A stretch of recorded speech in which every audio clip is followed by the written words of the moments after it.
우리가 믿음 생활, 기도 생활 하다 보면은 이 기도에 대한 많은 것을 듣고 배우게 되는데, 아무튼 이 신앙 생활에서 가장 중요한 것 중에 하나가 기도죠.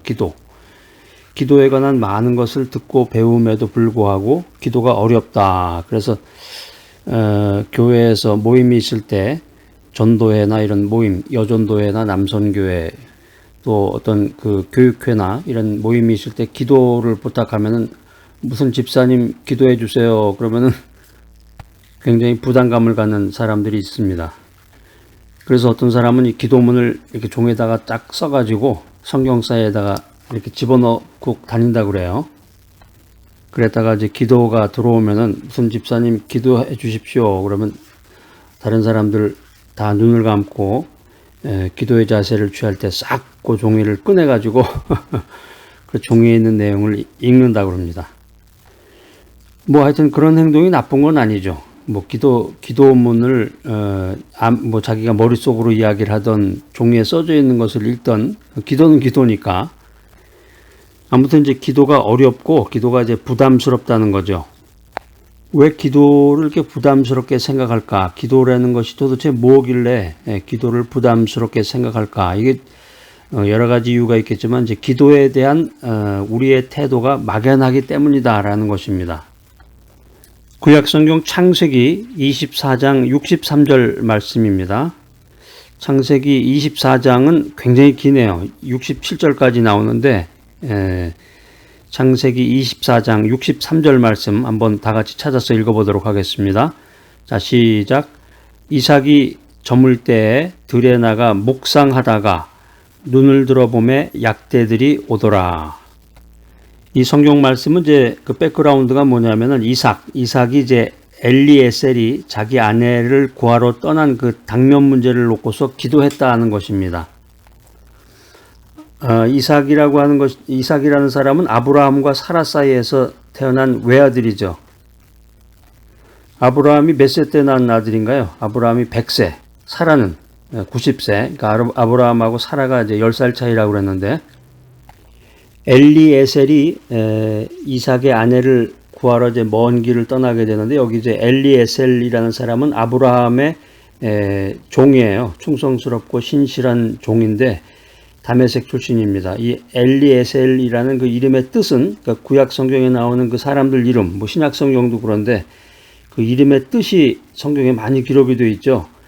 그게 이제 한국 사람하고 좀 비슷한 것 같아요. 한국 사람들도 그 이름을 이제 한자로 쓰면서 그 이름의 의미에 대해서 굉장히 신중하게 생각을 하는데, 이 엘리에셀이라는 이름의 뜻은 나의 도움이 되시는 하나님, 이런 의미입니다. 그래서 이제 이 엘리에셀이 아주 충성스럽고 신실한 종인데 아브라함의 상속자로 지명되기도 합니다. 그래서 이삭의 아내를 구하기 위해서 이 메소포타미아 나홀의 성까지 가서 주어진 사명을 잘 감당하게 됩니다.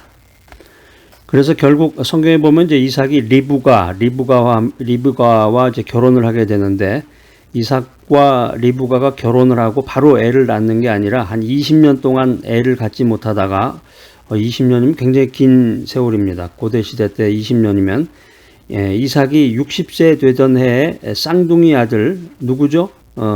에서와 야곱을 낳게 된다. 이렇게 성경은 말하고 있습니다. 그 창세기 보면은 그 장편 소설 같아요. 하나의 그 내용들이. 이삭도 40세에 결혼을 해가지고 60세에 애를 낳게 되는데, 그것도 이제 쌍둥이 에서와 야곱인데 아주 기가 막힌 그런 이제 소설 같은 내용들이 아주 전개가 되죠.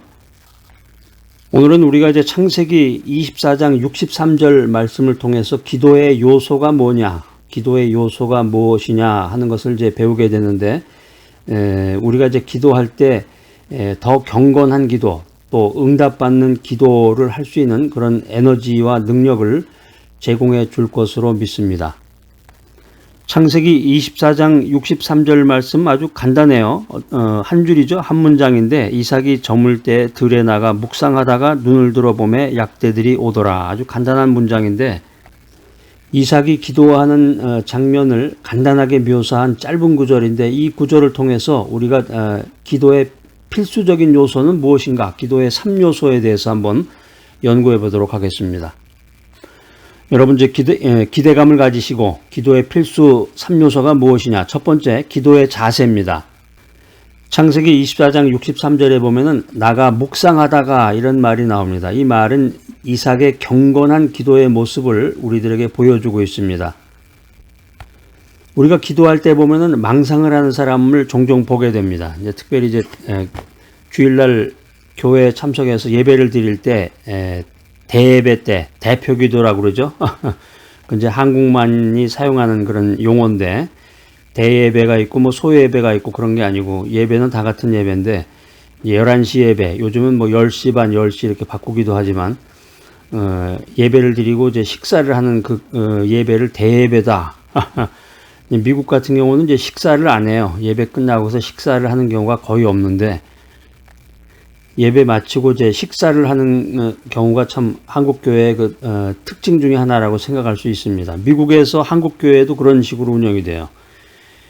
그러니까 우리가 기도할 때 보면은 예배 시간에 기도할 때 보면은 망상을 하는 사람들을 우리 주변에서 보게 되는데 여기에 창세기에 나오는 이삭의 묵상은 그러한 망상의 모습이 아니었다라고 하는 것입니다.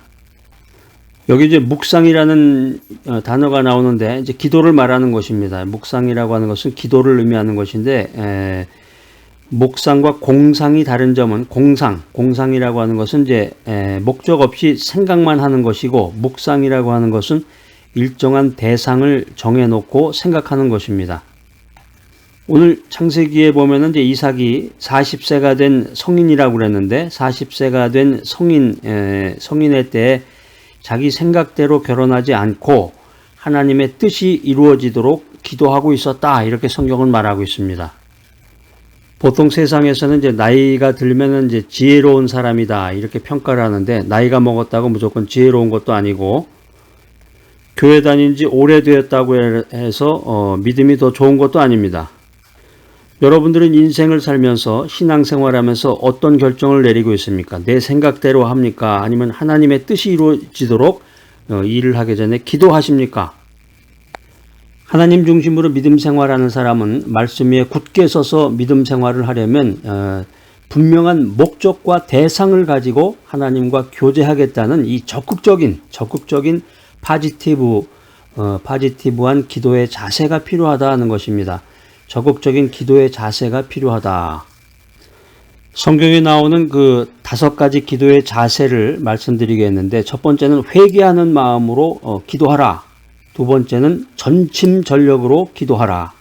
세 번째는 믿음으로 기도하라. 네 번째는 의로운 자세로 기도하라. 다섯 번째는 순종하는 마음으로 기도하라. 이렇게 우리가 이제 성경 말씀을 근거로 해서 올바른 기도의 자세를 갖추고 믿음 생활을 해 나가야 되겠습니다. 기도의 요소 중에서 두 번째, 기도의 장소입니다. 여기 이제 창세기 24장 63절에 보면 이삭은 어디서 기도했다고 했습니까? 들에 나가서 기도했다. 이렇게 성경은 말하고 있는데 누구에게나 기도할 적당한 장소가 있어야 됩니다. 이삭은 여기서 창세기에 나오는 이삭은 그 장소를 들로 정했습니다. 이 들이라고 하는 것은 사람이 없기 때문에 하나님과 교제하기에 알맞은 장소로 이삭이 생각했던 것입니다. 여러분들은 어떻습니까? 여러분들 기도의 장소가 특별히 있나요?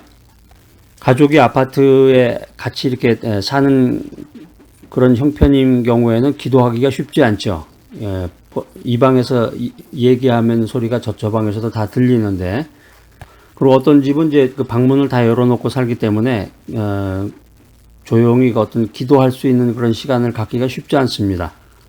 한국 같은 경우는 이제 차 안에서 자기 이제 개인 승용차가 있다 그러면 차 안에서 조용히 자기만의 시간을 갖는다든가 아니면 이제 지하철을 타거나 버스를 타고 가면서 묵상으로 자기가 소리내지 않고 기도하는 방법도 있을 것 같아요. 미국에서 이제 보통 하우스에서 생활을 하니까 한국에도 보니까 요즘에 그 타운하우스라는 게 많이 생겼더라고요. 그 이제 하우스라는 게 미국적인 개념인데 그 개념을 보면 이제 타운하우스라는 게 있고 싱글홈이라는 게 있어요. 타운하우스라는 건 집과 집이 이렇게 쫙 붙어 있는 거죠. 담벼락을 사이에 두고서 집들이 계속 이렇게 붙어 있기 때문에 그 중간에 있는 집은 양 옆에 집이 있고 중간에 있는 집은 약간의 소음이 들리기도 합니다. 근데 이제 싱글홈이라는 것은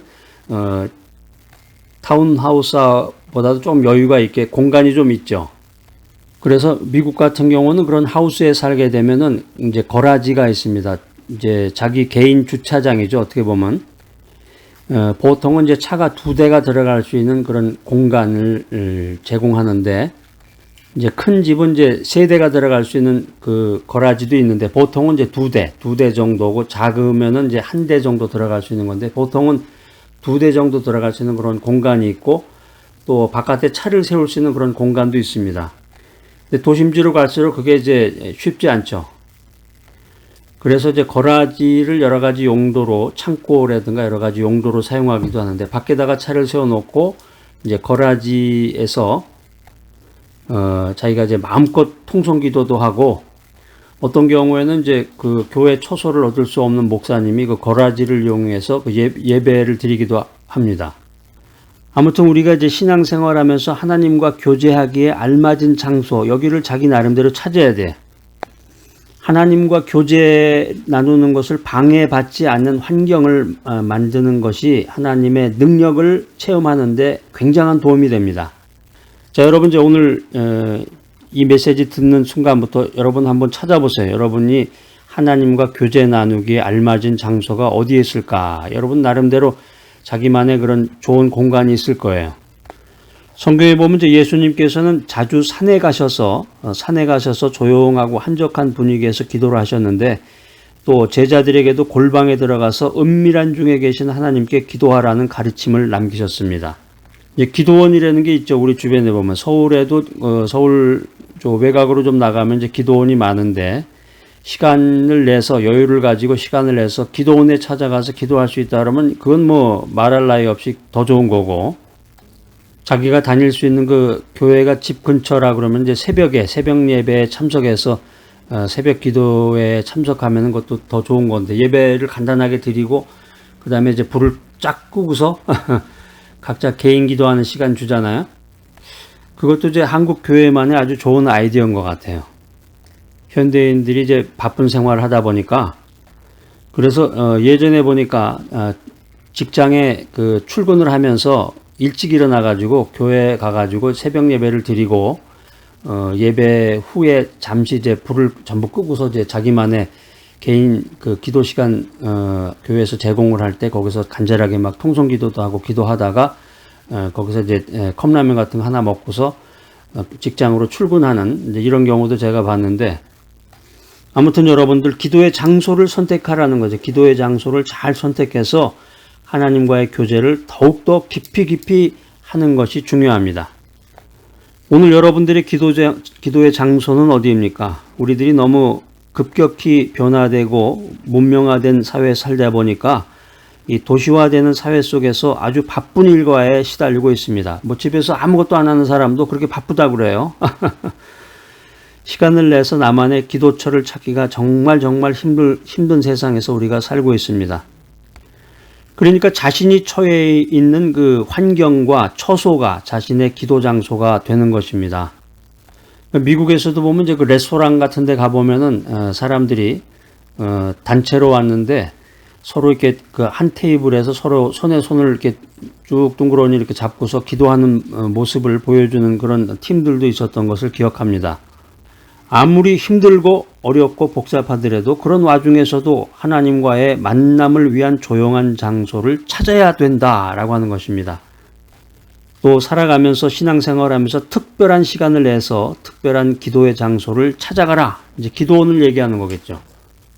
자, 오늘 창세기 24장 63절을 통해서 기도의 세 가지 요소에 대해서 살펴보고 있는데, 첫 번째는 뭐라고 그랬어요? 기도의 자세.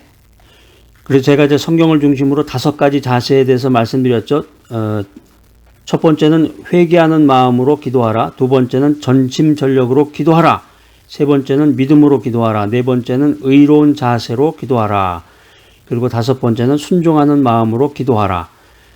기도의 3요소, 두 번째는 뭐라고 그랬어요? 기도의 장소입니다. 기도의 장소. 특별한 시간을 내서 특별한 기도의 장소를 찾아가라. 이렇게 말씀을 드렸습니다. 마지막 세 번째는 기도의 시간입니다. 이삭이 언제 기도했다고 나오나요?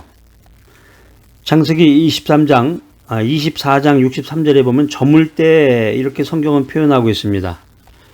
석양의 노을이 빗긴 들판에서 마치 화가 밀레의 작품 만종의 농부 모습처럼 기도를 했다. 이렇게 성경은 표현하고 있는데 신약 성경 마태복음 26장 36절에 보면은 예수님도 저녁에 겟세마네 동산에서 기도를 드렸다고 성경은 말하고 있습니다. 우리는 보통 이제 하루의 시작이 아침이죠. 새벽. 그래서 새벽 기도를 강조하는데 성경에 보면 이제 이스라엘 사람들의 하루의 시작은 새벽이 아니라 저녁이에요. 저녁. 이스라엘 사람들의 하루의 시작은 저녁부터 시작이 되기 때문에 저녁 때 하는 기도는 온전히 하루의 삶을 의뢰하는 것입니다. 그러니까 우리가 이제 새벽 기도하는 거하고 동일한 의미가 있는 거죠. 그러니까 우리가 보통 주변에서 보면 힘들고 어려운 일이 있을 때 뭔가 결단을 할 때 새벽 기도 간다. 나 지금 새벽 기도 다니고 있어. 40일 기도 참석 중이야. 뭐 이런 얘기를 많이 하죠. 그리고 더 나가서 이제 금식 기도도 이제 하기도 하고 그러는데 아무튼 창세기에 나오는 이삭처럼 조용한 시간에 기도했던 이삭처럼 우리도 세상을 잊고 잠시 세상을 잊고 자신을 돌아보면서 기도하는 이 조용한 시간이 반드시 필요하다. 반드시 필요하다. 그래서 하나님께 참다운 기도를 하려면 하나님과 참다운 교제를 하려면 기도의 자세, 기도의 장소, 기도의 시간 이 세 가지가 꼭 필요하다는 것입니다. 기도는 한마디로 하나님과의 교제입니다. 기도는 한마디로 호흡과 같은 것입니다. 기도는 한마디로 인생에서의 모든 문제를 푸는 열쇠입니다. 자, 오늘 이 귀한 메시지 들으신 여러분들, 기도는 대화다. 기도는 호흡이다. 영적인 호흡이다. 기도는 모든 문제를 해결하는 열쇠다. 그렇기 때문에 우리가 기도할 때 기도의 자세, 기도의 장소, 기도의 시간이 중요하구나. 이 올바른 기도의 그 요소를 따라서 회개하는 마음으로, 전심전력으로, 믿음으로, 의로운 자세로, 순종하는 마음으로 기도하는 여러분 모두가 되시기를 간절히 기대합니다.